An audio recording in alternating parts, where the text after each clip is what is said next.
આજે ફાગણ ઉત્સવ કે મનાવવા જવાની જરૂર નથી. આ સ્વયં ફાગણ ઉત્સવ જેવો માહોલ જામ્યો છે.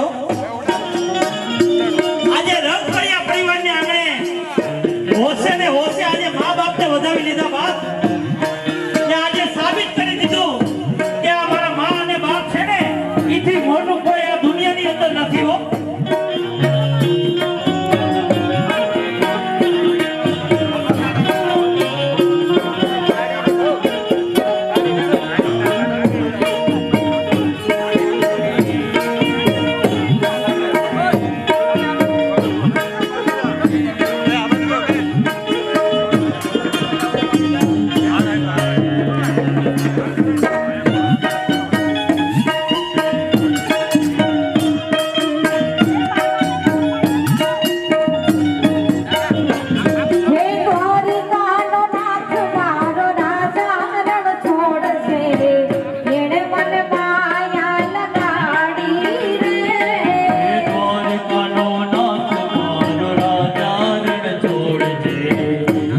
What am I?